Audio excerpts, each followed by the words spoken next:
கேட்டுக்கொள்கிறோம். கர்த்தருடைய பரிசுத்த நாமம் மகிமைப்படுவதாக. அல்லேலூயா.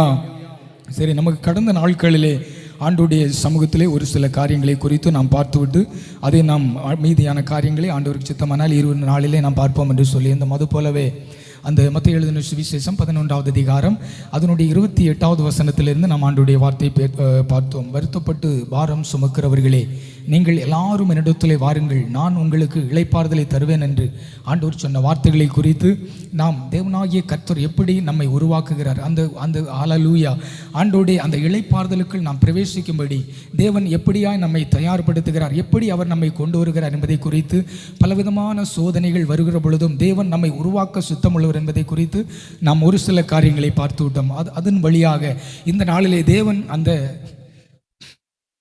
அந்த இளைப்பாறுதலுக்கு நேராக தேவன் எப்படி நம்மை வழி நடத்துகிறார், அவர் நமக்கு என்ன கற்றுக் கொடுத்திருக்கிறார், நாம் அவருடைய வழிகளை காத்து நடந்து அந்த இளைப்பாறுதலை எப்படி பெற்றுக்கொள்ள வேண்டும் என்பதை குறித்து ஒரு சில காரியங்களை நாம் சுருக்கமாக பார்க்க போகிறோம். எல்லா தேவனுடைய பிள்ளைகளும் உற்சாகத்தோடு என்ன பேசப்படுகிறது என்பதை நாம் கவனமாக நம்முடைய சிந்தைகள் மாறுமையானால் நாம் என்ன பேசுகிறோம் என்று நம்மளால் அறிந்து கொள்ள முடியாது. ஆகவே எல்லா தேவனுடைய பிள்ளைகளும் கொஞ்சம் உற்சாகத்தோடு நாம் விழிப்போடு ஆண்டவருடைய சமூகத்தில் இருப்போமையானால் கர்த்தர் நமக்கு பெரிய காரியங்களை செய்வார். அல்லேலூயா. நாம் ஒரு விஷயம் அந்த வசனத்தை ஒரு முறை கூட வாசித்து விடுகிறேன். மத்தேயு 18 எடுக்க வேண்டாம். மத்தேயு 11வது அதிகாரம் 28வது வசனத்திலே, வருத்தப்பட்டு பாரம் சுமக்கிறவர்களே, நீங்கள் எல்லாரும் என்னிடத்திலே வாருங்கள், நான் உங்களுக்கு இளைப்பாறுதலை தருவேன் என்று ஆண்டவர் ஒரு இளைப்பாறுதலை குறித்து ஆண்டவர் சொன்ன வசனங்களை குறித்து நாம் பார்த்தோம். அப்படியே நாம் திருப்பிக் கொள்வோம். எல்லாவரும் எரேமியா தீர்க்கதரிசியின் புஸ்தகத்தை நேராய் திருப்பிக் கொள்வோம். 880வது பக்கத்தில் இருக்கிறது. எல்லாவரும் வேத புஸ்தகத்தை எரேமியா தீர்க்கதரிசியின் புஸ்தகத்துக்கு நேராய் திருப்பிக் கொள்வோம். எரேமியா தீர்க்கதரிசியின் புஸ்தகம் 6வது அதிகாரம் அதனுடைய 16வது வசனத்தை ஒரு வாசிங்க பார்ப்போம். எரேமியா தீர்க்கதரிசியின் புஸ்தகம் 6வது அதிகாரம் அதனுடைய 16வது வசனம். வழிகளிலே நின்று பூர்வ பாதைகள் எவைகள் என்று கேட்டு விசாரித்து நல்ல வழி எங்கே என்று பார்த்து அதிலே நடவுங்கள், அப்பொழுது உங்கள் ஆத்துமாவுக்கு இளைப்பாறுதல் கிடைக்கும் என்று கர்த்தர் சொல்லுகிறார். அவர்களோ போதும் இங்கே ஆண்டவருடைய வார்த்தை சொல்லுகிறது, வழிகளிலே நின்று பூர்வ பாதைகள் எவைகள் என்று கேட்டு விசாரித்து அதிலே நடவுங்கள், அப்பொழுது உங்கள் ஆத்துமாவுக்கு இளைப்பாறுதல் கிடைக்கும். அதாவது ஆண்டவர் என்ன சொல்லுகிறார், வழிகளிலே நின்று பூர்வ பாதைகள் என்று சொல்லும் பொழுது ஆரம்ப நாட்கள், ஆதி நாட்களிலே தேவனாகிய கர்த்தர் மனுக்குலத்திற்கொன்று ஒருக்குன ஒரு பாதை என்று சொல்லும் பொழுது நாம் கடந்து வாகனத்திலே போகிற இந்த பாதையை குறித்து சொல்லப்படவில்லை. அந்த தேவனாகிய கர்த்தருடைய சமூகத்திலே தேவனாகிய கர்த்தருடைய வார்த்தைகளை கேட்டு நாம் எப்படி வழி நடக்க வேண்டும் என்கிறது குறித்ததான அந்த வழியை குறித்து தான் ஆண்டவர் இங்கே சொல்லுகிறார். வழிகளிலே நின்று பூர்வ பாதைகள் எவைகள் என்று கேட்டு விசாரித்து அதிலே நடவுங்கள், அப்பொழுது உங்கள் ஆத்துமாவுக்கு இளைப்பாறுதல் கிடைக்கும் என்று ஆண்டவர் சொல்லுகிறார். ஆண்டவர் பல நேரங்களிலே தேவனுடைய பிள்ளைகள், அதாவது தேவனால் ஏற்றுக்கொள்ள தேவனுடைய ரட்சிப்பை பெற்ற தேவனுடைய பிள்ளைகள் இடத்திலே அதாவது ஆண்டவர் பலவிதமான வழிகள், இப்படித்தான் ஒரு மனிதன் நடக்க வேண்டும், இயேசு கிறிஸ்துவின் அன்பை பெற்ற ஒரு மனிதன் நடக்க வேண்டிய ஒரு வழி இருக்கிறது. அதாவது நம்முடைய விருப்பத்தின்படி நம்மளால் நடக்க முடியாது. அன்பானவர்களே, அப்போஸ்தலனாகிய பவுல் சொல்லும் பொழுது, இனி நான் அல்ல கிறிஸ்து என்னிலே வாசம் பண்ணுகிறார் என்று சொல்லப்பட்டிருக்கிறது. அல்லேலூயா. அந்த இயேசு கிறிஸ்து அந்த பவுலாகிய இந்த மனிதனுடைய இருதயத்திலே வருவதற்கு முன்பதாகவே அவன் எப்படி விரும்பினானோ, அவனுடைய மன விருப்பம் நிறைவேறுகிற வழிகள், அவன் எதையெல்லாம் விரும்பினானோ, அவன் எதையெல்லாம் சிந்தித்தானோ அந்த வழிகளிலே நடந்தான். ஆனால் ஆண்டவர் சொல்லுகிறார், வருத்தப்பட்டு பாரம் சுமங்க என்னப்பட்டு சொல்லப்பட்டிருக்கிறது, வழிகளிலே நின்று பூர்வ பாதைகள் எவைகள் என்று கேட்டு விசாரித்து அதிலே நடவுங்கள், அப்பொழுதுதான் உங்கள் ஆத்துமாவுக்கு இளைப்பாறுதல் கிடைக்கும் என்று சொல்லப்பட்டிருக்கிறது. அன்பு தேவனுடைய பிள்ளைகளே, நம்முடைய வாழ்க்கையிலும் கூட நாம் ரட்சிக்கப்பட்டிருக்கிறோம், நாம் தேவனோடு வாழ்ந்து கொண்டிருக்கிறோம், நாம் ஜெபிக்கிறோம், வேதத்தை வாசிக்கிறோம், ஆண்டவருடைய காரியமாய் ஓடிக்கொண்டிருக்கிறோம். ஆனாலும் பல நேரங்களிலே நாம் பலவிதமான காரியங்களை சிந்திக்கிற பொழுது பலவிதமான காரியங்கள் நம்முடைய வாழ்க்கையிலே உண்டு. எல்லோருடைய வாழ்க்கையிலேயும், தனிப்பட்ட வாழ்க்கையிலே, நம்முடைய குடும்பத்திலே செய்யக்கூடிய பலவிதமான தேவைகள் உண்டு. ஆனாலும் அந்த நேரத்திலே நாம் நம்முடைய பலத்தின்படி அல்லது நம்முடைய வருமானத்தின்படி நம்முடைய காரியம், நம் குடும்பமாக இருந்து நாம் ஒரு தீர்மானத்தை எடுக்கிறோம். இந்த காரியங்களை நாம் எப்படி செய்யலாம், இந்த காரியத்திற்கு நாம் எப்படி வழி உண்டாக்கலாம் என்று. ஆனால் ஆண்டவர் சொல்லுகிறார், வரும் காரியங்களை நீங்கள் என்னிடத்திலே கேளுங்கள், அதுதான் வழி.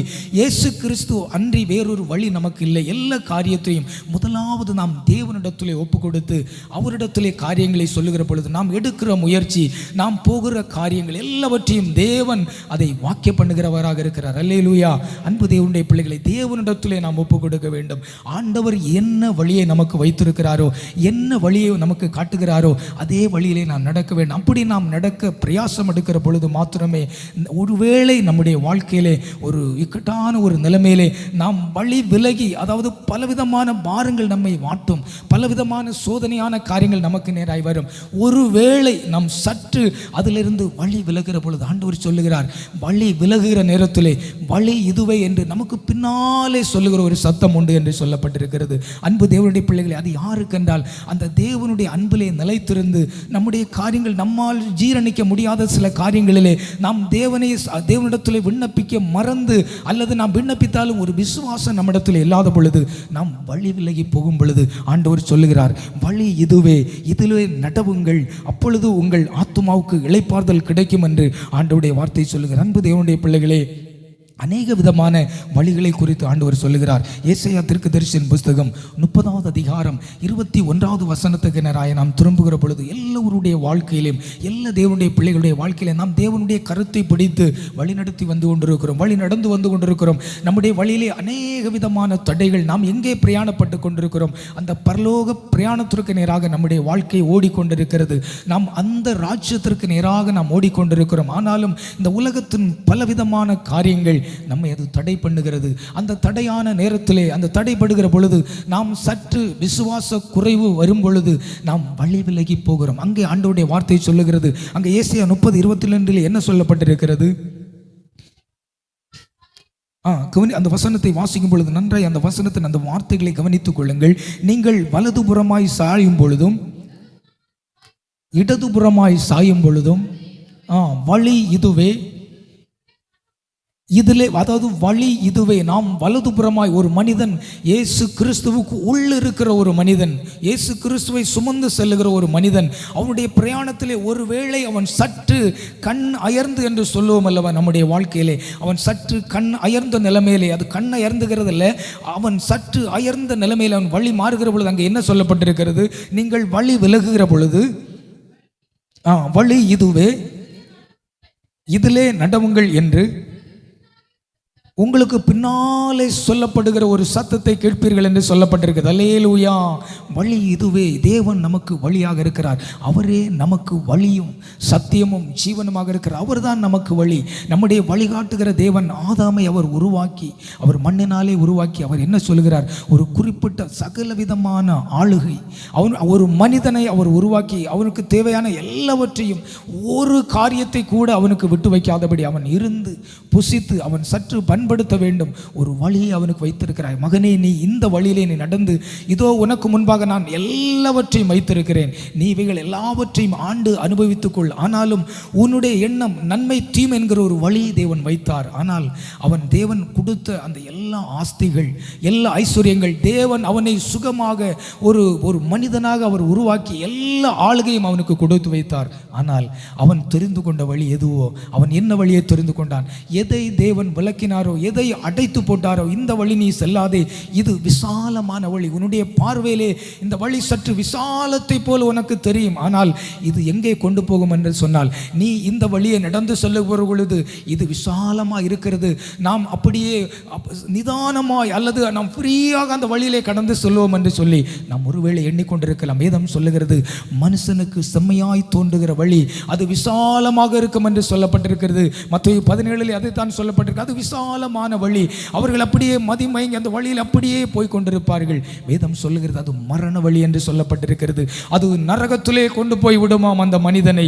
தேவன் ஒரு வழியை மனிதனுக்கு வைத்திருக்கிற பொழுது அந்த வழியை அவன் விட்டு வலதுபுறம் அல்லது இடதுபுறம் சாயும் பொழுது ஆண்டவர் சொல்லுகிறார், நான் அவனுக்கு உணர்த்தி வழி இதுவே என்று சொல்லி அவனை நான் திருப்தி ஆக்குவேன். ஆனாலும் ஆண்டவர் சொல்லு அங்கே என்ன சொல்லப்பட்டிருக்கிறது? 6:14 நாங்கள் நடக்க மாட்டோம், அந்த வழியிலே நாங்கள் நடக்க மாட்டோம், அப்படி ஒரு வழி எங்களுக்கு தேவையில்லை என்று சொல்லுகிறார். அல்லேலூயா.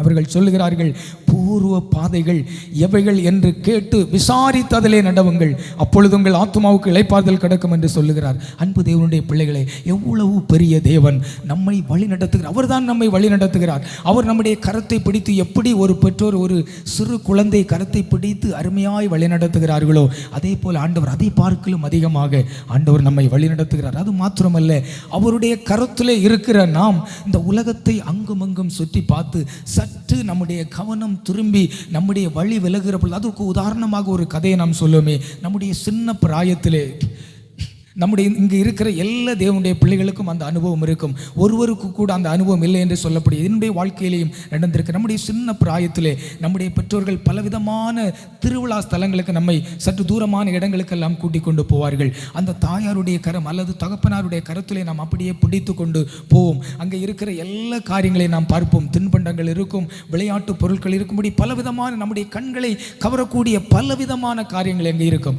நாம் அதை பார்த்து கொண்டே போவோம். அந்த காரியங்கள் எல்லாம் பெற்றோருடைய கரத்திலே தான் நம்முடைய கரம் இருக்கிறது. ஆனால் நம்முடைய கண்கள், நம்ம சின்ன பிள்ளைகள் அல்லவா, நம்முடைய சிறு பிள்ளைகள், நம்முடைய அறிவு அவ்வளவுதான். நம்ம இதில் பார்க்கிற எல்லா காரியங்களையும் பார்த்து கொண்டு போவோம். ஒரு குறிப்பிட்ட நேரத்தில் நாம் பார்க்கிற பொழுது நம்முடைய பிடித்திருக்கிற கரம் வேறு ஏதோ ஒரு மனிதனுடைய கரத்தில் இருக்கு. என்னுடைய வாழ்க்கையிலே அப்படி நடந்திருக்கிறது. அன்பான தேவனுடைய பிள்ளைகளே, ஆண்டவர் சொல்லுகிறார், ஒருவேளை நீங்கள் அப்படி வழி விலகும் போது இதுதான் வழி, நம்ம வலதுபுறம் சாய்ந்தாலும் இடதுபுறம் சாய்ந்தாலும் வழி இதுவே, இதிலே நடங்கள், அப்பொழுது உங்கள் ஆத்துமாவுக்கு இளைப்பாறுதல் கிடைக்கும் என்று ஆண்டவர் சொல்லுகிறார். அல்லேலூயா.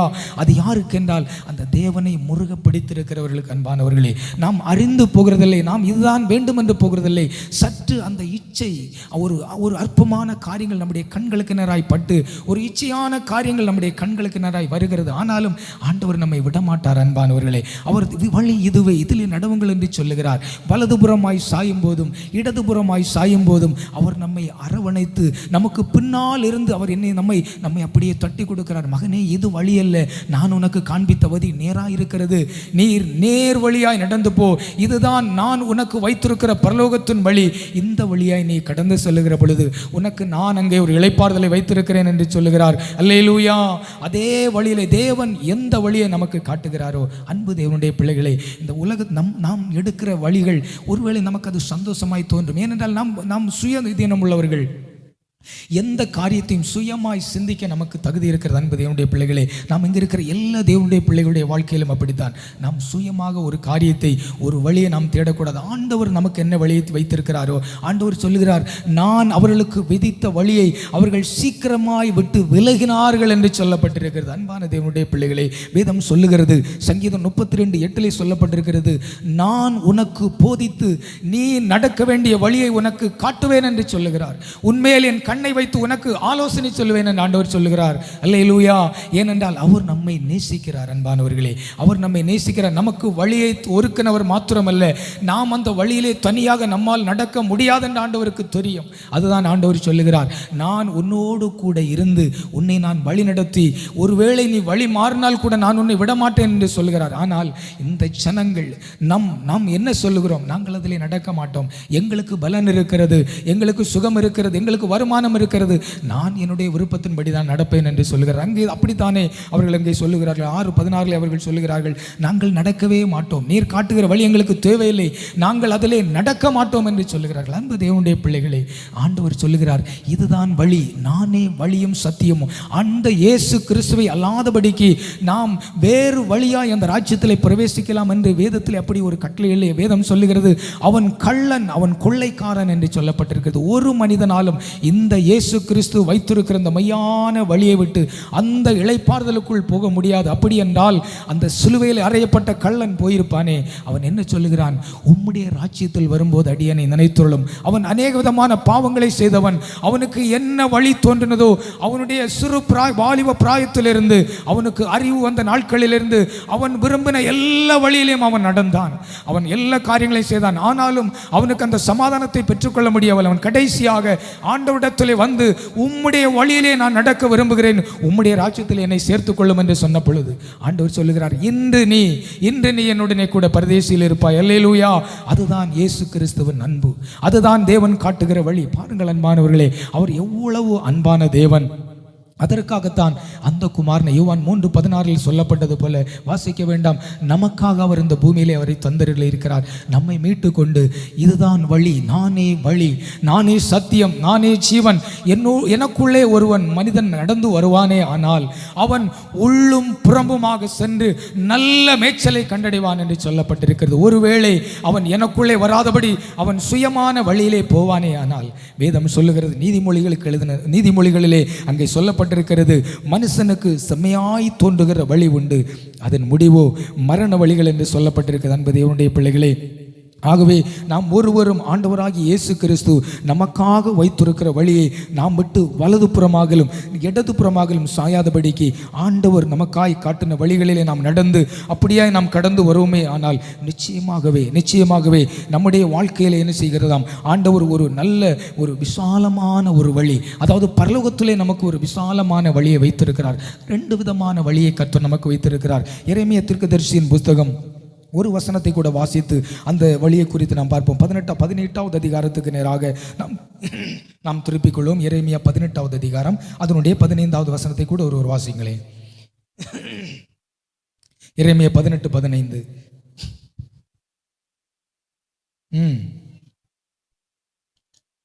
கவனித்துக் கொள்ளுங்கள். வசனத்தை வாசிக்கும் பொழுது நன்றாக எல்லா தேவனுடைய பிள்ளைகளும் கவனித்துக் கொள்ளுங்கள். என் ஜனங்களோ என்னை மறந்து என் ஜனங்களோ என்னை மறந்து மாயான விக்கிரகங்களுக்கு தூபம் காட்டுகிறார்கள். நன்றாக கவனித்துக் கொள்ளுங்கள். அவர்கள் செப்பனிடப்படாத பாதைகளிலும் வழிகளிலும் நடக்கும்படி அவைகள் அவர்களை கவனித்துக் கொள்ளுங்கள். பூர்வ பாதைகள் ஆகிய அவர்களுடைய வழிகளிலிருந்து இடரும்படி செய்கிறதாம். அதாவது தேவன் விதித்திருக்கிறார், அதாவது வழிகளிலே நின்று பூர்வ பாதைகள் எவைகள் என்று கேட்டு விசாரியுங்கள், அப்பொழுது உங்கள் ஆத்துமாவுக்கு இளைப்பாறுதல் கிடைக்கும் என்று சொல்லுகிறார். ஆண்டவர் ஆதியிலே அந்த வழியை நமக்கு ஒருக்கி வைத்திருக்கிறார். ஆரம்பத்தில் இருந்து வழி இதுதான். தேவன் ஒரு குறிப்பிட்ட வழியை வைத்திருக்கிறார். அதாவது தேவனுடைய மனிதன் எப்படியும் நடக்கிறவன் அல்ல, எப்படியும் நடக்கிறவன் அவன் தேவனுடைய மனிதனும் அல்ல. ஒரு ஒழுங்கான ஒரு நிலைமையை கர்த்தர் வைத்திருக்கிறார். வழி, அதாவது இஸ்ரவேல் ஜனங்கள் வழி நடந்து வருகிற பொழுது எரிக்கோ அவர்களுக்கு அடைக்கப்பட்ட பொழுது அவர்கள் சொல்லுகிறார்கள், எங்களுக்கு நீங்கள் இந்த வழியை திறந்து தாருங்கள், நாங்கள் வலதுபுறமோ அல்லது இடதுபுறமோ சாயாதபடி எங்கள் தேவனாகிய கர்த்தர் எங்களுக்கு விதித்திருக்கிற போக்கிலே நாங்கள் நேராய் நடந்து போவோம் என்று அந்த ஜனங்கள் சொன்னார்கள். ஆனாலும் அவர்கள் வழியை அடைத்தார்கள். அன்பு தேவனுடைய பிள்ளைகளே, நம்முடைய வாழ்க்கையிலே தேவனாகிய கர்த்தர் நமக்கு ஒரு நேரான வழியை வைத்திருக்கிறார். ஒருவேளை மனிதன் நமக்கு வழியை அடைப்பானே ஆனால் தேவன் நம் மூலமாகவே அந்த வழியை திறந்து, அல்லது தேவன் இன்னொரு மனிதன் மூலமாய் நமக்கு வழியை திறந்து நம்மை அவர் நேராய் வழி நடத்துகிறார். ஏனென்றால் வேதம் சொல்லுகிறது, இடதுபுறம் சாய்ந்தாலும் சரி வலதுபுறம் சாய்ந்தாலும் சரி பின்னாக இருந்து அவருடைய சத்தம் நம்மை தேற்றும். இதுதான் வழி, நான் உனக்கு விதித்திருக்கிற வழி இதுதான் என்று ஆண்டவர் சொல்லுகிறதை பார்க்கிறோம். அன்பு தேவனுடைய பிள்ளைகளே, ஆண்டவர் ஒரு மனிதனையும் கட்டாயப்படுத்துகிற தேவன் அல்ல.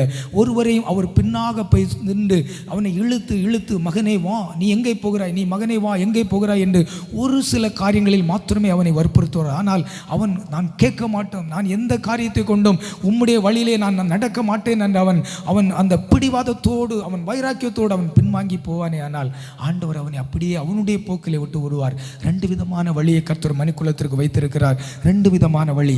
நாம் எந்த வழியை நாம் தெரிந்து கொள்வோம்? எரேமியா தீர்க்கதரிசியின் புஸ்தகத்திலே 21வது அதிகாரத்திலே அதனுடைய 8வது வசனத்திற்கு நேராக நாம் வருவோம். எரேமியா தீர்க்கதரிசியின் புஸ்தகம் 21வது அதிகாரம் அதனுடைய 8வது வசனத்திற்கு நாம் வாசிக்கும் பொழுது அங்கே என்ன சொல்லப்பட்டிருக்கிறது? கவனித்துக் கொள்ளுங்கள். பின்னையும் அவர் இந்த ஜனங்களை நோக்கி, இதோ நான் உங்கள் முன்னே ஜீவ வழியையும் ரெண்டு விதமான வழிகளை குறித்து அங்கே சொல்லுகிறார். இதோ இந்த ஜனங்களுக்கு முன்பாக நான் ஜீவ வழியையும் மரண வழியையும் வைத்திருக்கிறேன் என்று. போதும் போதும், அங்கே ஆண்டவர் சொல்லுகிறார், நான் இவர்களுக்கு முன்பாக ஜீவ வழியையும் மரண வழியையும் வைத்திருக்கிறேன் நான் ஆண்டவர் சொல்லுகிறார். நீங்கள் வீடுகளிலே சென்று மத்தேயு எழுதின சுவிசேஷம் எடுக்க வேண்டாம், 7வது அதிகாரம் அந்த 13-14 வசனத்திலே வாசித்து பாருங்கள். எல்லாம் தெளிவாய் சொல்லப்பட்டிருக்கிறது. ரெண்டு விதமான வழியை கர்த்தர் வைத்திருக்கிறார் ஒரு மனிதனுடைய வாழ்க்கையிலே. ஏனென்றால் நன்மை தீமை அறியத்தக்க நம்மில் ஒருவனை போல் மனிதன் ஆனான் என்று சொல்லி மனிதனை தேவன் அறிந்திருக்கிறார். அவன் ஒரு சுயதீனம் உள்ள ஒரு மனிதனாக வைத்திருக்கிறார் ஆண்டவர். அவர்தானே சகல வழியையும் தேவனுக்கு அவனுக்கு கொடுத்து, பாவம் அதாவது வஸ்திரம் என்கிற ஒரு கான்செப்ட் அந்த ஆதி நாட்களிலே கிடையாது. அவனை தேவனாகிய கர்த்தர் ஒரு ரூபமாக அவர் உருவாக்கி அவனுக்கு வழியை கொடுத்தார். ஆனால் அவன் தன்னுடைய விருப்பத்தின்படி அந்த தேவன் விதித்த வழியை அவன் விட்டு விலகினது மாத்திரமல்ல, அவன் தகப்பன் அவன் விலகி அந்த பாவத்துக்கு உட்பட்டு தேவன் விலக்கின அந்த பாவத்திற்கு அவன் உட்படுகிறான். ஆண்டவர் இப்பொழுது அங்கே வருகிறார். அவன் சொல்லுகிறான், ஆதாமே நீ எங்கே இருக்கிறாய்? அவன் சொல்லுகிறான், நான் பாவம் அறிந்ததனால் ஒழித்து கொண்டிருக்கிறேன். பாருங்கள் அன்பு தேவனுடைய பிள்ளைகளே, ஆண்டவரிடத்தில் ஆண்டவருடைய கருத்தை பிடித்து நடந்த ஒரு மனிதன், இதுதான் வழி என்று ஆண்டவர் காட்டி அந்த வழியிலே நடந்த மனிதன், இப்பொழுது அவன் என்ன செய்கிறானாம்? தேவனாகிய கர்த்தரிடத்தில் அவன் ஒழித்துக் கொள்கிறான். காரணம் என்ன? தேவன் விதித்த வழியை அவன் மறந்து போனான் என்று சொல்லப்பட்டிருக்கிறது. ஆதியாகமம் 6 நாம் வாசிக்கிறோம், மனிதனுடைய வழிகளை அவர்கள் கெடுத்து கொண்டார்கள் என்று சொல்லி எல்லா மனுக்குலத்தையும் தேவன் அழிக்கிற ஒரு நிலைமையிலே காணப்படுகிறார். அன்பு தேவனுடைய பிள்ளைகளே, ஆண்டவராகிய தேவன் ஒரு மனிதனை அழைத்து, ஒரு நீதிமானை அழைத்து அவனுக்கு நல்ல வழியை காட்டுகிறார். ஒரு தன்னுடைய பிள்ளையை போல் அவனுக்கு நல்ல வழியை காட்டினார். ஆனாலும் அவன் சீக்கிரத்திலே ஆண்டவர் விதித்த வழி, ஆரம்பத்திலே அப்படித்தான் அன்பானவர்களே. நம்முடைய தகப்பன் எப்படி இருப்பானோ, நம்மை நடத்துகிறவர்கள் எப்படி இருப்பார்களோ அப்படியே தான் மற்ற நடக்கிறவர்களும் இருப்பார்கள். அதற்கு உதாரணம் தான் ஆதான். அவனுடைய பின் சந்ததிகள் எல்லாம் எல்லாவரும் ஆண்டவர் சொல்லுவார், நீ இதை செய்யண்டு. அவன் சொல்லுவான், நான் இதைத்தான் செய்வேன், எனக்கு அது முடியாது. ஒவ்வொரு மனிதனும் அப்படித்தான் நம் லோத்தை குறித்து நாம் பார்க்க போகிறோம். அப்படியே நாம் வாசித்த வேத பகுதிக்கு நேராக எல்லாவரும் திருப்பிக் கொள்ளுவோம். ஆதியாகமத்தின் புஸ்தகம் 13வது அதிகாரத்துக்கு நேராக நாம் எல்லாவரும் திருப்பிக் கொள்ளுவோம்.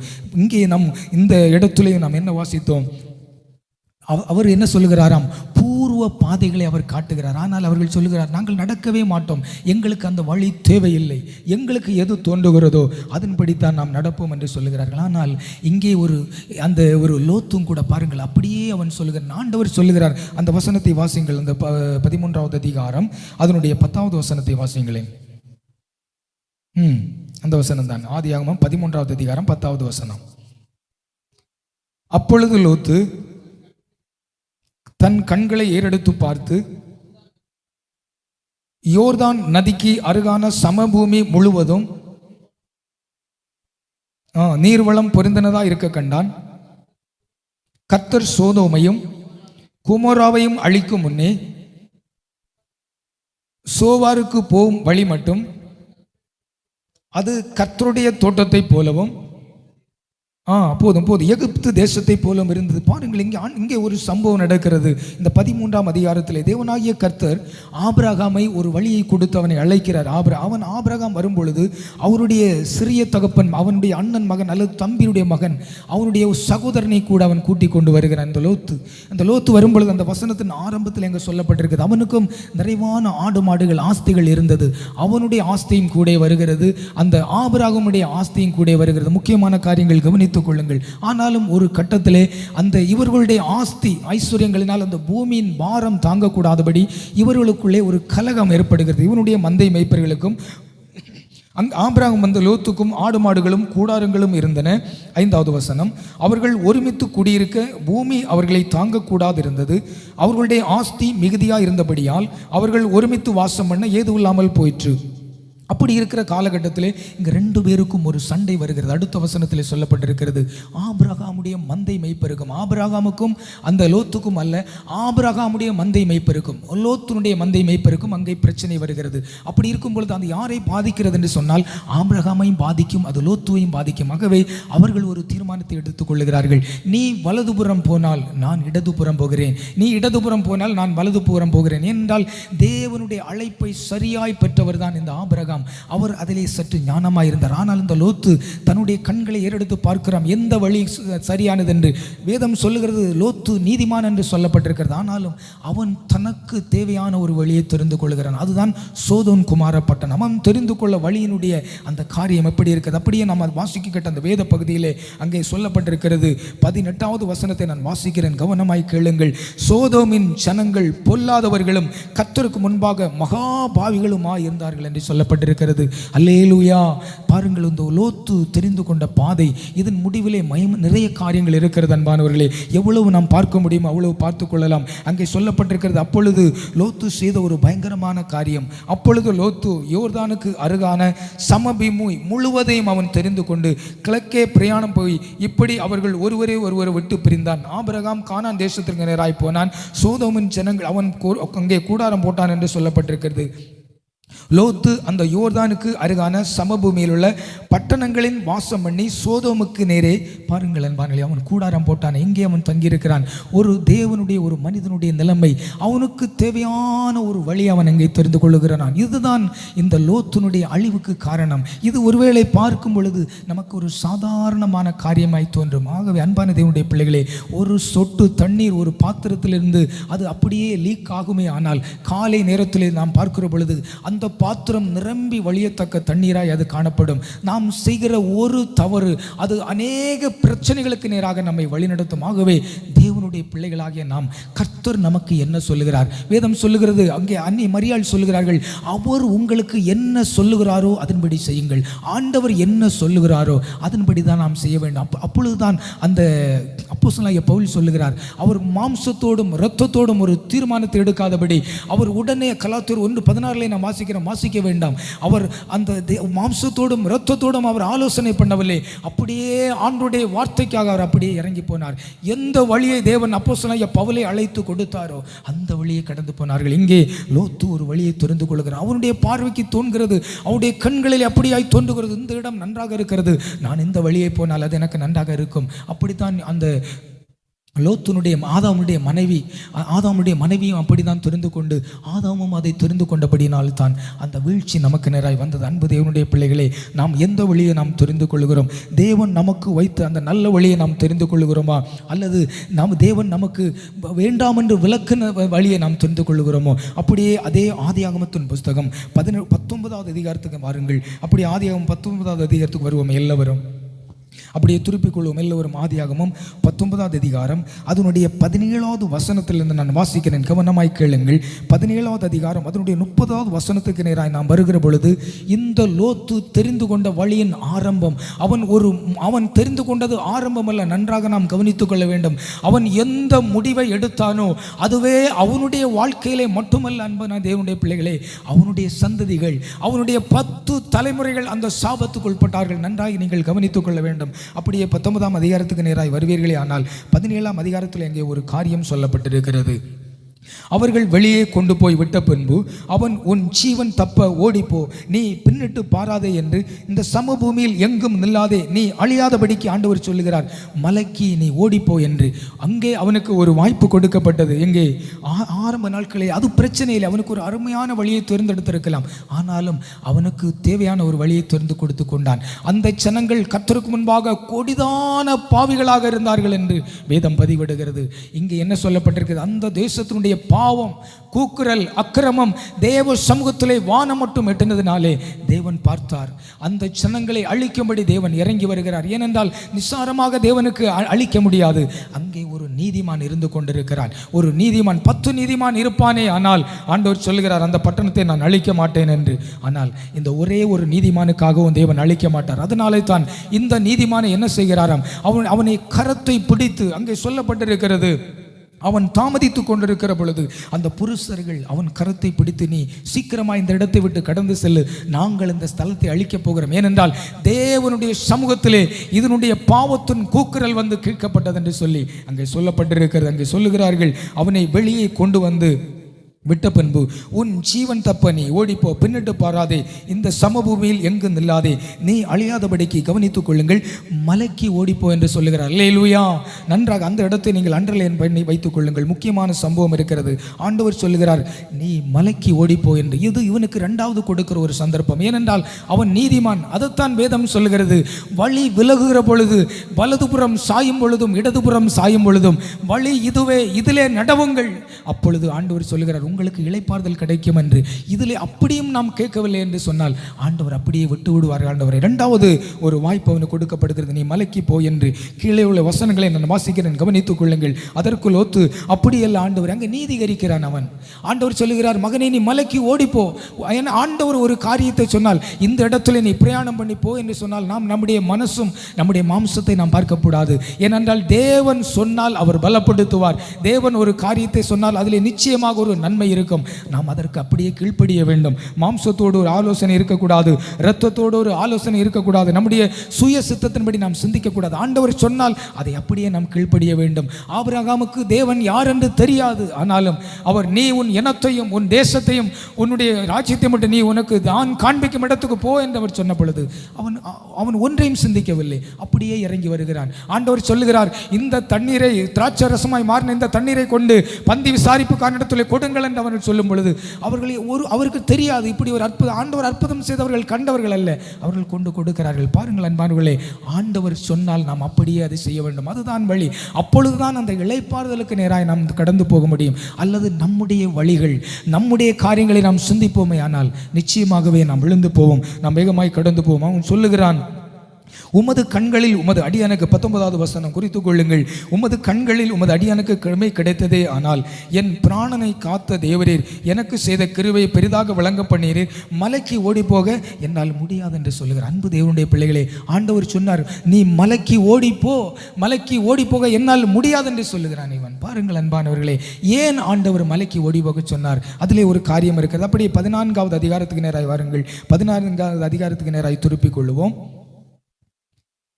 ஆதியாகமத்தின் புஸ்தகம் 14வது அதிகாரம். அந்த வசனத்தை வாசிக்கிற பொழுது நமக்கு புரிந்து கொள்ள முடியாது. இருந்தாலும் நான் அதை உதாரணத்துக்காக அந்த ஆரம்பத்திலிருந்தே ஒரு சில காரியங்களை நான் சொல்லுகிறேன், நாம் அதை புரிந்து கொள்ளும்படியாக. அங்கே ஒரு குறிப்பிட்ட ஒரு 4 ராஜாக்கள், அதாவது இந்த சோதோம் குமாரா ராஜாக்களுக்கு விரோதமாய் இவர்கள் அந்த பட்டணத்தை சேர்த்து 5 ராஜாக்கள் இருக்கிறார்கள். இவர்களுக்கு விரோதமாக அங்கே ஒரு யுத்தம் நடக்கிறது. அந்த 4 ராஜாக்கள், புற ராஜாக்கள் வந்து இந்த 5 ராஜாக்களோடு யுத்தம் பண்ணி இவர்களை மேற்கொள்ளுகிறார்கள். இவர்களை ஒரு சிலர்கள் ஓடி என்ன செய்தார்களாம், இப்படி அங்கே யுத்தம் நடந்து வருகிற பொழுது அவர்கள் எல்லாவரும் அப்படியே அந்த யுத்தம் நடந்து கொண்டிருக்கிற நேரத்திலே இவர்கள் நாலாபுறமும் திரும்பி அங்கே ஓடுகிற பொழுது 6வது வசனத்திலே சொல்லப்பட்டிருக்கிறது, சேயீர் மலையில் இருந்த ஓரியரையும் வனாந்தரத்துக்கு அருகான எல்பா மட்டும் அவர்கள் முறியெடுத்தார்கள். இப்போ அங்கே மலையிலும் ஆட்கள் இல்லை. ஆண்டவர் ஏன் மலையில் அவர்களை போக சொன்னார் என்று சொன்னால் அதற்கான பதில் இங்கே கீழே 10வது அதிகாரத்தில் கொடுக்கப்பட்டிருக்கிறது. அதை நான் வாசிக்கிறேன், கவனித்துக் கொள்ளுங்கள். அந்த சீத்திம் பள்ளத்தாக்கு என்கிற அந்த சித்தியம் பள்ளத்தாக்கு எங்கும் நிலக்கியல் உண்டாகும். அதாவது அந்த புதைக்குழி என்று சொல்லப்பட்டிருக்கிற அந்த புதைக்குழி உண்டாகும். கேணிகள் அங்கே இருந்தது. சோதோம் குமாரன் ராஜாக்கள் முறிந்தோடி அங்கே விழுந்தார்கள். அதுக்கப்புறமாக சொல்லப்பட்டிருக்கிறது, அதிலே மீர்ந்தவர்கள் எங்கே போனார்களாம், மலைகளில் ஓடி போனார்கள் என்று சொல்லப்பட்டிருக்கிறது. அல்லேலூயா. ஆண்டவர் அவனிடத்தில் சொல்லுகிறார், நீ மலைக்கு ஓடிப்போ. அங்கே ஜனங்கள் இருக்கார்கள் என்று ஆண்டவர் சொல்லவில்லை. ஒருவேளை நீ மலைக்கு ஓடிப்போ, ஏனென்றால் நாங்கள் இந்த இடத்தை அழிக்கப் போகிறோம். ஒருவேளை இவன் ஆண்டோடைய வார்த்தை கேட்டு அவன் மலைக்கு ஓடி போயிருப்பானே. ஆனால் அன்பு தேவனுடைய பிள்ளைகளை நாம் கவனித்துக் கொள்ள வேண்டும். அந்த இடத்திலே ஆட்கள் இருக்கிறார்கள். இந்த இடத்திலிருந்து தப்பி போன ஜனங்கள் அந்த மலையில் இருக்கிறார்கள். ஏனென்றால் இவன் இருக்கிற இடத்தை தேவன் ஒருபோதும் அழிக்க மாட்டார். ஒருவேளை அந்த இடமும் சாபமான இடமாக இருந்தாலும் ஆண்டவர் விட மாட்டார். இவன் நீதிமான். அதுதான் அங்கே தாவீது சொல்கிறார், கர்த்தரால் அபிஷேகம் பண்ணப்பட்ட ஒரு மனிதனிடத்தில் என் கையை போட மாட்டேன் என்று மாம்சமான ஒரு மனிதன் செய்யும் போது நமக்காய் மரித்த தேவன் எவ்வளவு பெரியவர். அல்லேலூயா. நாம் அதை நன்றாக சிந்தித்துக் கொள்ள வேண்டும். ஆண்டவர் சொல்லுகிறார், என்ன சொல்லுகிறார், நீ மலைக்கு ஓடிப்போ, உனக்கு ஒரு வாய்ப்பு கொடுக்கப்படுகிறது, உனக்கு இனி வாய்ப்பு இல்லை, நீ மலைக்கு ஓடிப்போ, அங்கே ஜனங்கள் இருக்கிறார்கள். அவன் சொன்னான், என்னால் முடியாது. அவன் நீதிகரிக்கிறான், எனக்கு வயசு. அவன் என்னதான் சொன்னாலும் சரி, அதை தேவனுடைய சமூகத்திலே காரணங்கள் சொல்ல முடியாது. அன்பானவர்களே, மலைக்கு அவனால் ஓடி போக முடியவில்லை. அதற்கு வந்த விளைவு அவன் எங்கே போகிறானாம், அவன் சோவார் என்கிற இடத்திற்கு வந்தான். அந்த கீழே உள்ள வசனங்களை அவன் நாம் வாசிக்கும் பொழுது, அது அந்த ஊர் நமக்கு நேராக இருக்கிறதே. ஆண்டவர் சொல்லுகிற, ஓடிப்போ, போக என்னால் முடியாது. என்னை தீங்கு தொடரும் என்று சொல்லுகிறார். ஆண்டவர் சொல்லுகிறார், நீ போ மகனே, நான் உன்னோடு கூட இருக்கிறேன் என்று சொல்லுகிறார். இவன் சொல்லுகிறான், என்னை தீங்கு பின்தொடரும் என்று. அப்போ இவன் எதை நம்புகிறான்? தன்னுடைய மாம்சத்தை அவன் நம்புகிறானே அல்லாமல் இயேசு கிறிஸ்து சொன்ன வார்த்தையை அவன் விசுவாசிக்காதபடிக்கு அவன் மலைக்கு ஓடிப்பாகாமல் அவன் எங்கே போகிறானாம்? அவன் தீவிரமாய் அங்கே ஓடி தப்பித்துக்கொள், நீ போய் சேரும் மட்டும் நான் ஒன்றும் செய்யக்கூடாது என்று சொன்னான். அவன் அதற்கு அந்த 21வது வசனத்தை நான் வாசிக்கிறேன், கேளுங்கள். அதற்கு அவர், நீ கேட்டுக்கொண்ட ஊரை நான் கவிழ்த்து போடாதபடிக்கு இந்த விஷயத்தில் உனக்கு அனுக்கிறேன். பாருங்கள், இந்த சோவார் என்கிற தேசம் மிகவும் கொடிய பாவம் அக்கிரமம் நிறைந்த தேசம். இதிலே அதாவது அந்த சோதோம் குமார பட்டணம் இவ்வளவு பாவிகள் நிறைந்த பட்டணத்திலே இவனால் இருக்க முடியும். இவன் நீதிமான், எல்லா காரியத்தையும் அவன் வாதித்து அவன் காத்து கொண்டான். ஆனால் இந்த பட்டணம் அப்படியல்ல, அதை விட கொடிய பட்டணம், அவனால் இங்கே இருக்க முடியாது. என்றாலும் அவன் சொல்லுகிறான், நான் அந்த பட்டணத்துக்கு ஓடி போகிறேன் என்று. அப்பொழுது நடக்கிற காரியங்கள் தான் 22வது வசனம். தீவிரமாய் அங்கே ஓடி தப்பித்துக்கொள், நீ அங்கே போய் சேரும் மட்டும் நான் ஒன்றும் செய்யக்கூடாது என்றார். ஆகையார் அந்த ஊர் சோவார் எனப்பட்டது என்று சொல்லப்பட்டிருக்குது. கீழே உள்ள வசனத்திலே அங்கே சொல்லப்பட்டிருக்க, அன்பு தேவனுடைய பிள்ளைகளே, சூரியன் உதித்தது என்று சொல்லப்பட்டிருக்கிறது. லோத்து சோவாருக்குள் வரும் பொழுது சூரியன் உதித்தது என்று சொல்லப்பட்டிருக்கிறது. எதை குறிக்கிறது? இயேசு கிறிஸ்துவின் வருகை குறிக்கிற ஒரு காரியமாக இருக்கிறது. அங்கே 10வது வசனத்திலே சொல்லப்பட்டிருக்கிறது, அப்பொழுது அந்த புருஷர்கள் தங்கள் கைகளை வெளியே நீட்டி லோத்தையும் அவன் அண்டைக்கு இழுத்து கொண்டு கதவை பூட்டினார்கள். நன்றாக தேவனுடைய ஆழமான சத்தியங்களை அறிந்து கொள்ள வேண்டும். கதவை பூட்டினார்கள் என்று சொல்லப்பட்டிருக்கிறது. லோத்து நீதிமான், அங்கே அவனுடைய வந்த ஆபத்திலிருந்து தேவன் அவனை உள்ளே இழுத்து கதவை பூட்டினாராம். நோவா பேழை உண்டு பண்ணின பொழுது அங்கே வேதம் சொல்லுகிறது, நோவாவை உள்ளே விட்டு தேவன் கதவை பூட்டினார். ஒரு மனிதன் அவனை தொட முடியாது. அவன் நீதிமான். நோவா நீதிமான், இருந்த ஜனங்களுக்குள்ளே நீதிமான். இவனை சொல்லப்பட்டிருக்கிறது நீதிமான். அவன் கேட்டுக்கொண்டபடியால் அந்த பட்டணத்தை நான் உனக்கு தந்தேன் என்று சொல்லுகிறார். ஆனால் நடந்த கொடுமையான சம்பவம் என்ன? அப்படியே வாசித்து பாருங்கள். ஒரு வசனத்தை மட்டும் கவனமாக ஒரு வாசிங்களேன். 30வது வசனம் வாசிங்கள். 30வது வசனம், அந்த 19வது அதிகாரம் 30வது வசனம். கவனித்துக் கொள்ளுங்கள். பின்பு லோத்து, நன்றாக கவனித்துக் கொள்ளுங்கள், சோவாரிலே குடியிருக்க பயந்து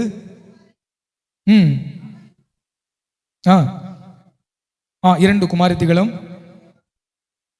எங்கே வாசம் பண்ணினார்கள்? கொஞ்சம் சத்தமாக, எங்கே வாசம் பண்ணினார்கள்? மலைகளிலே வாசம் பண்ணினார்கள். அல்லேலூயா. ஆண்டவர் முதலாவது இந்த லோத்தினிடத்தில் எங்கே போக சொன்னார்? லோத்தினிடத்தில் மலைக்கு ஓடி போ என்று ஆண்டவர் சொன்னார். ஆனால் இவன் என்னால் முடியாது என்று சொன்னான். இவன் தனக்கென்று ஒரு பாதையை தெரிந்து கொண்டான். அங்கே அவனால் இருக்க முடியவில்லை. அன்பது அவனுடைய பிள்ளைகளே, அவன் இப்பொழுது எங்கே போகிறானாம்? மலைக்கு ஓடி போக அவனால் முடியாது. ஏனென்றால் இப்பொழுது மலையிலே ஜனங்கள் இல்லை. இவன் மலைக்கு ஓடி போகாதனாலே தேவன் அழித்ததிலே மலையில் இருந்த ஜனங்கள் எல்லோரும் அழிக்கப்பட்டார்கள். ஒருவேளை இவன் மலைக்கு போயிருந்தானே ஆனால் நிச்சயமாக இவனோடு கூட அந்த மலை தேசத்து ஜனங்கள், சிதறப்பட்ட ஜனங்களும் காக்கப்பட்டிருப்பார்கள். எதற்காக தேவன் இவ்வளவு பிடித்தார் என்று சொன்னால், எதற்காக தேவன் அவனுக்கு பின்னால் அவன் பாதத்தில் விழுந்து கெஞ்சுகிறார்கள், தயவு செய்து நீ இந்த இடத்திற்கு போ. அவன் சொன்னான், முடியாது, வழி இதுவே என்று ஆண்டவர் சொல்லுகிறார். முடியாது, என்னால் நடக்க முடியாது. நாம் பல காரணங்களை காட்டுகிறோம். ஆண்டவர் சொல்லுகிறார், உன்னுடைய விருப்பம். அதன் வந்த விளைவு, அவனுடைய மனைவி அவனுக்கு இல்லை, உப்பு தூணாய் மாற்றப்படுகிறாள். நன்றாக கவனித்துக் கொள்ளுங்கள். ஒரு பெரிய சந்ததி உருவாக்கு, சாபமான 10 தலைமுறை வரையிலையும் சாபத்தை அவன் தன்னுடைய தலையிலே வருத்தி கொண்டான். அன்பு தேவனுடைய பிள்ளைகளே, அவன் என்ன செய்கிறான்? பயந்து போய் மலையிலே வாசம் பண்ணினான் என்று சொல்லப்பட்டிருக்கிறது. மீதியான காரியங்களை நான் வாசிக்கிறேன், கேளுங்கள். அங்கே அவனும் அவனுடைய 2 குமாரத்திகளும் ஒரு குபியிலே குடியிருந்தார்கள். அதுக்கு பிற்பாடு உள்ள வசனங்களை நாம் இங்கே சொல்ல முடியாது. தயவு செய்து இந்த நாளிலே நீங்கள் வீடுகளிலே சென்று, அதுக்கு பிற்பாடு ஒரு 10 வசனங்கள் இருக்கிறது. தயவு செய்து என்ன நடந்தது என்பதை குறித்து நீங்கள் வீடுகளிலே சென்று கண்டிப்பாக இந்த நாளிலே எல்லா தேவனுடைய பிள்ளைகளும் வாசிக்க வேண்டும். ஏனென்றால் ஒரு மனிதனுடைய வீழ்ச்சி, தேவன் அனுமதித்த வழியை விட்டு அவன் வழி விலகி போகிற பொழுது அவனுடைய வாழ்க்கையிலே வந்த காரியங்கள். 2 குமாரர்கள், அதில் லாஸ்ட்ல 2 வசனத்தை மாத்திரம் நான் உங்களுக்காக வாசிக்கிறேன், கேளுங்கள். 37வது அதிகாரம் 37வது வசனமும் 38வது வசனமும் நான் வாசிக்கிறேன், கவனித்துக் கொள்ளுங்கள். மூத்தவள், அதாவது 2 பிள்ளைகள் அவனுக்கு. அதற்கு முன்பதாக உள்ள வசனத்தை நாம் இங்கே வாசிக்க முடியாத, நீங்கள் வீடுகளிலே சென்று வாசித்துக் கொள்ளுங்கள். மூத்தவள் ஒரு குமாரனை பெற்று அவனுக்கு மோவாப் என்று பெயரிட்டாள். அவள் இந்நாள் வரையிலும் இருக்கிற மோவாவியருக்கு தகப்பன். இளையவளும் ஒரு குமாரனை பெற்று அவனுக்கு பென்யமி என்று பெயரிட்டாள். அவன் இந்நாள் வழியிலும் இருக்கிற அம்மோன் புத்திரருக்கு தகப்பன். நன்றாக கவனித்துக் கொள்ளுங்கள். 2 சவமான சந்ததிகள். ஏன் அம்மோன் புத்திரர்கள், மோவாப் புத்திரர்கள் சபிக்கப்பட்டவர்கள் என்று வேதம் சொல்லுகிறது? அங்கே நடந்த காரியங்கள் அப்படி. அன்பானவர்களே, நீங்கள் வீடுகளிலே சென்று, இவர்கள் தவறான உறவின் முறையிலே பூமியிலே உருவாக்கப்பட்டவர்கள் இந்த சந்ததிகள். நீங்கள் வீடுகளிலே சென்றதை வாசித்துக் கொள்ளுங்கள். வேதம் சொல்லுகிறது, உபாகம புஸ்தகத்துக்கு நேராய் நாம் திருப்பிக் கொள்ளுவோம். சமயம் போய்விட்டது. உபாகம புஸ்தகத்துக்கு நேராக நாம் திருப்பிக் கொள்வோம். 23வது அதிகாரம், உபாகமம் 23வது அதிகாரம், அதனுடைய 3வது வசனத்தை ஒருவர் கவனமாய் வாசிங்களேன். உபாகமம் 23:3 அங்கே சொல்லப்பட்டிருக்கிறது. வாசிங்கள். அது வாசிங்கள். திரும்ப ஒரு முறை சத்தமாக வாசிங்கள். அம்மோனியரும் கவனித்துக் கொள்ளுங்கள். அவனுக்கு 2 பிள்ளைகள் அங்கே பிறக்கிறார்கள், 2 சந்ததி. ஒன்று அம்மோன் சந்ததி, இன்னொன்று மோவாப் சந்ததி. இங்கே வேதம் என்ன சொல்லுகிறது? அதாவது அம்மோனியரும் மோவாவியரும் என்ன செய்யக்கூடாதாம்? கர்த்தருடைய சபைக்கு உட்படலாகாது. எத்தனை தலைமுறைகளின் கீழே சொல்லப்பட்டிருக்கிறது?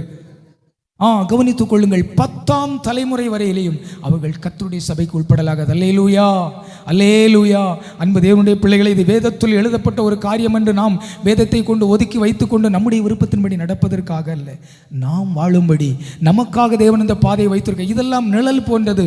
வரும் காரியங்களை நாம் சிந்திக்கும்படி, இனி இந்த காலத்திலே, இந்த ரட்சிப்பு நாட்கள், அதாவது இந்த கிருபையின் காரியத்திலே நாம் இதை பார்த்து நடக்கும்படியாகத்தான் நமக்கு திருஷ்டாந்தமாக எழுதப்பட்ட காரியங்கள் இது.